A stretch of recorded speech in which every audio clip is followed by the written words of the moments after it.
to one of the last episodes of the Agent of Growth series.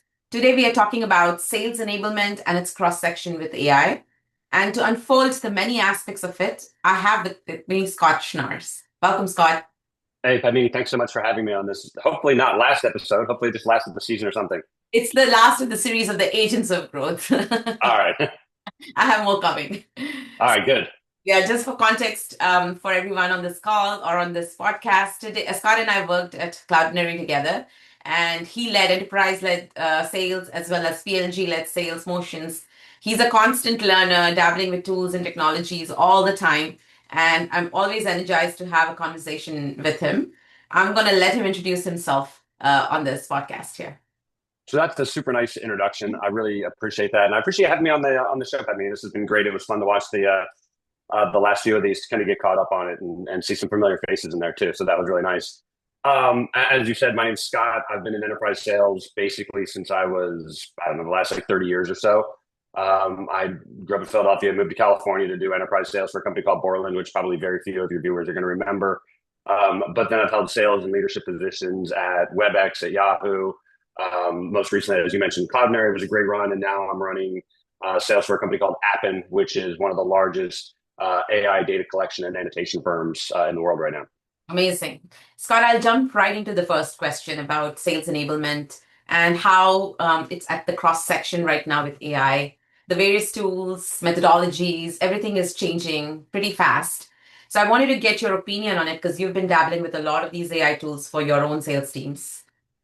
Yeah, I think we worked with a woman called Shara Sims at Cloudinary, who I think would be a great guest on the show to answer that exact question. I think that she's one of the best enablement people out there. I mean, for me, the way that I think about enablement is I try to think about it as a multiplier for your sales organization, right? You've got all of these AI tools out there, and those tools are going to give you signal, they're going to give you the speed, they're going to give you the scale. But if you don't put some enablement around that, then it just becomes noise. And what a good sales enablement person is going to do for any sales team out there, like they're going to take those AI insights that you have, they're going to turn that into rep behavior that becomes very repeatable, and then that repeatable rep behavior is what's going to move the pipeline for you. So I feel like if you take like a good enablement team and you put some AI on there, it really helps you to weaponize the intelligence that you can get about your accounts, about your deals, about everything that is going on to help drive more revenue for that company. Amazing. So I think there are two different motions, right? And you have experience or expertise in both those, which is enterprise sales as well as product-led growth.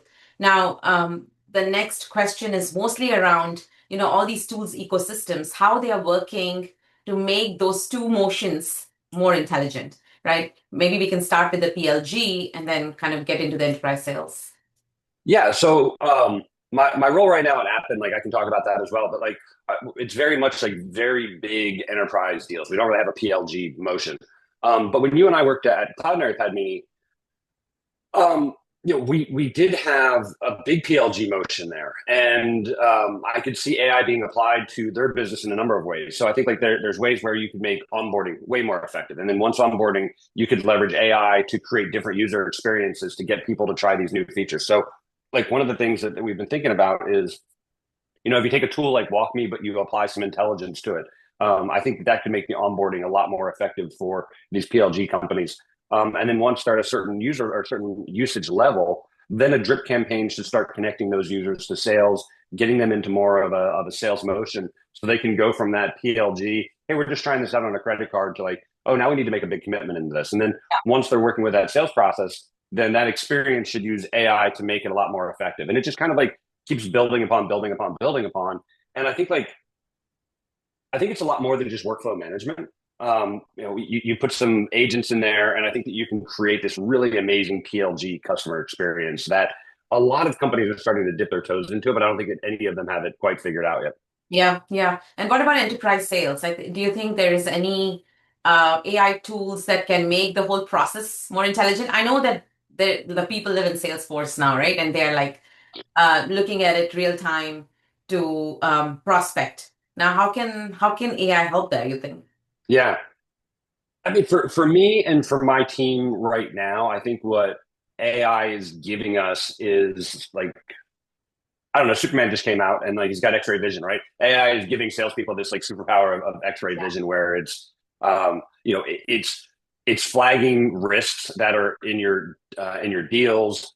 Maybe it's like just like tiny sentimental shifts in emails, tiny sentimental shifts in the way that people act on video. Are they paying attention in that call, or are they zoned out on something else? So you start to get like this, like really interesting sentiment analysis that brings more insight into your deals. You start getting trends about stakeholder engagement, and it's not just about like who's active, but like, I think what a good AI system will do for you is it not only shows like who's active, but it shows who matters and what they care about and how engaged that person is. Yeah, yeah. So, you know, what I think is like really interesting is like you've got tools like Gong Mhm. and their custom AI for signal extraction out of that. I'm on the board of a company called Leadoff that does an amazing job of like capturing behavioral sentiment around what's happening inside of your deals. I think that there's like CRM enrichment bots, like, you know, for the last 25, you know, probably since the beginning of time, right? I'm sure that like salespeople 200 years ago were complaining about having to put stuff in a ledger and Yeah. documented the same way that salespeople today are complaining about having to put stuff in the CRM.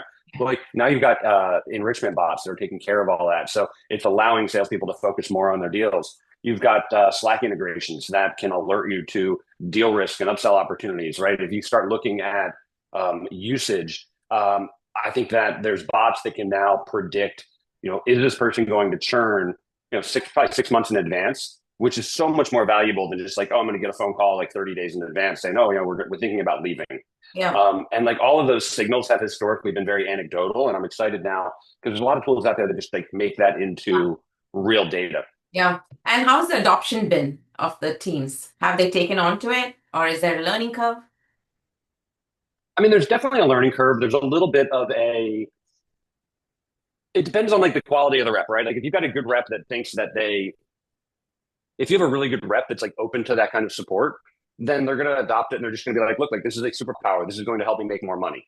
And if you've got like an average rep, like they're probably looking at that and going like, oh, you know what? I've been doing this for 10 or 15 or 20, whatever years. And I'm a little skittish about it. It feels a little bit big brother to me. I'm not sure if I necessarily Right. want to do these kinds of things. So, you know, you want to roll it out in a way that isn't you want to roll AI out in a way that's very non-threatening. Like there's so much news right now about like, oh, AI is going to take your job. Everybody's talking about like AI is taking over sales. It's like getting rid of BDRs. It's like starting to make like, you know, salespeople less and less valuable. I don't necessarily think that that's true. I think that what it will do is it'll take your great salespeople and make them even better. It should hopefully take your average salespeople and make them better. But I think like there's going to be like a split there where your average salespeople are going to be like, no, I don't want that. I'm scared of it. And then they're going to get left in the dust by the people who adopt these things Yeah. and figure it out. Yeah, that's an interesting point. That brings me to the whole agentic discussion because it's coming Yeah. at light speed, and I'm seeing a lot of Yeah. processes being agentized, right?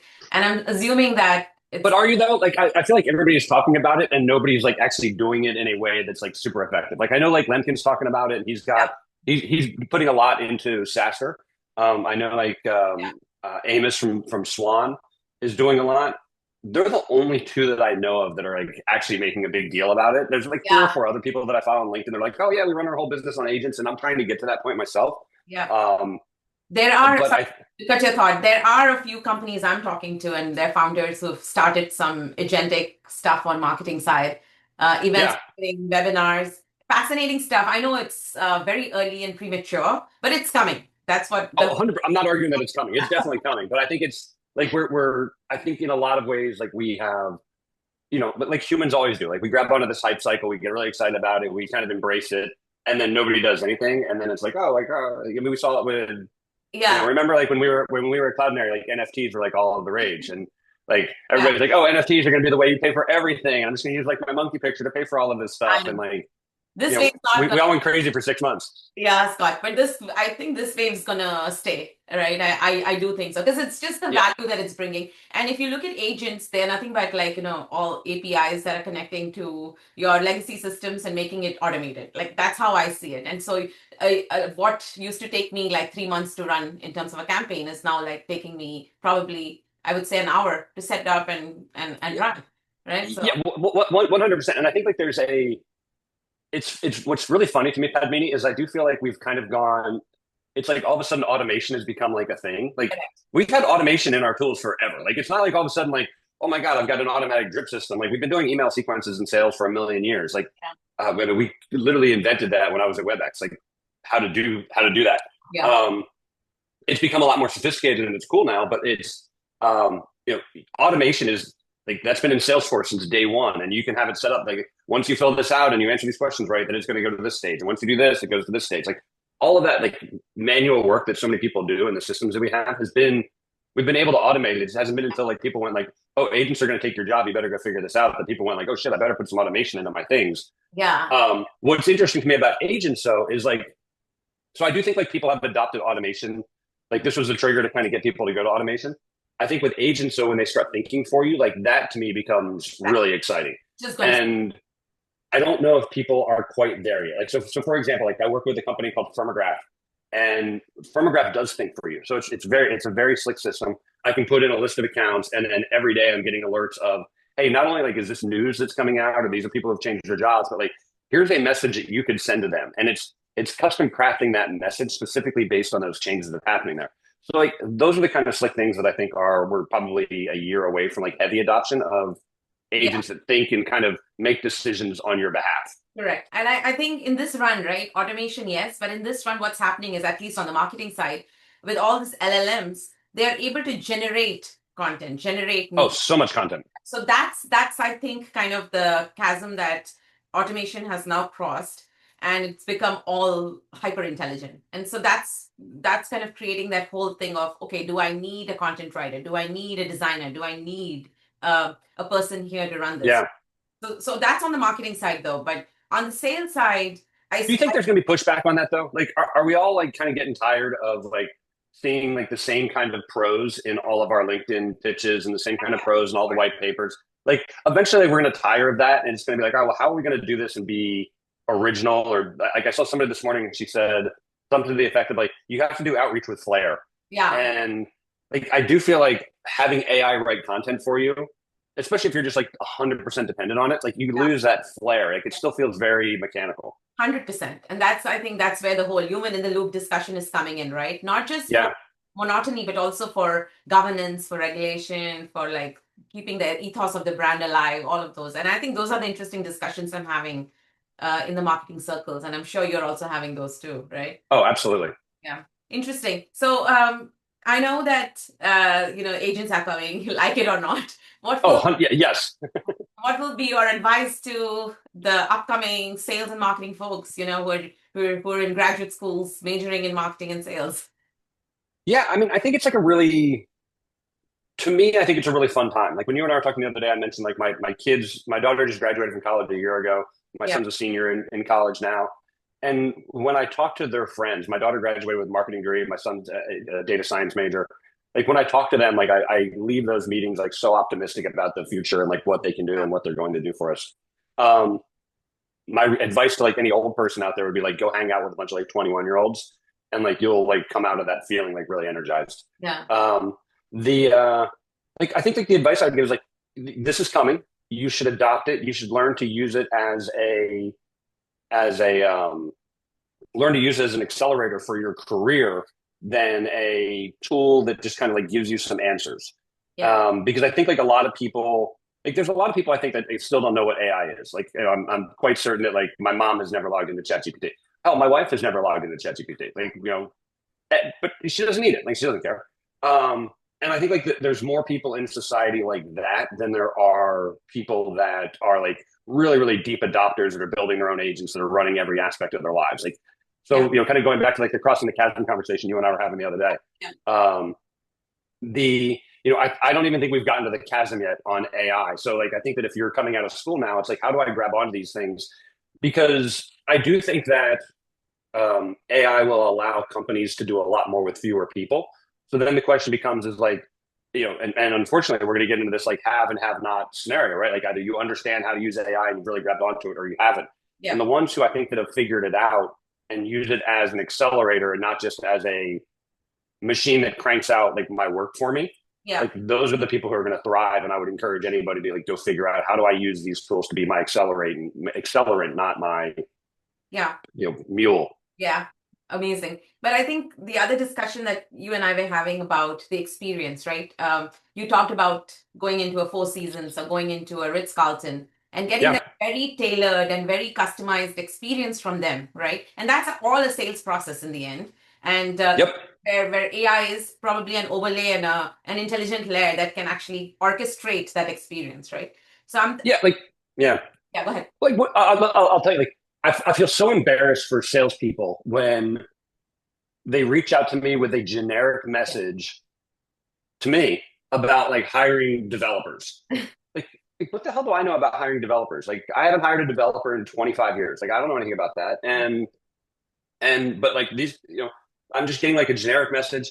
Sometimes it's like hi, sometimes it's like hi Scott, but then it like jumps into like, oh, do you want to hire like a bunch of JavaScript and REST and Yeah. whatever developer to do whatever?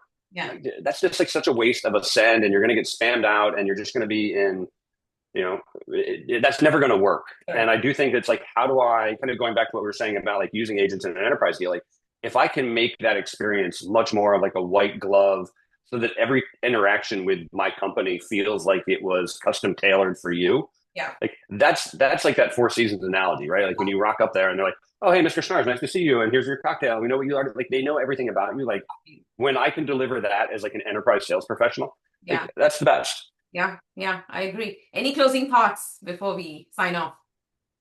I think you just want to be nice to the robots because we know they're taking over, and just make sure you're on the right side of the robots, I guess. No, I think it's like, look, like, to your point, Pat, I mean, like this is coming. I think it's a super exciting time to be in a go-to-market role right now because it's changing so quickly. There's so many tools out there. Like it's hard. It's easy to get bogged down in like tool fatigue because I feel like every day there's like some hot new AI tool that I want to go play with, and there's just so many hours in the day that you can go do that. Yeah.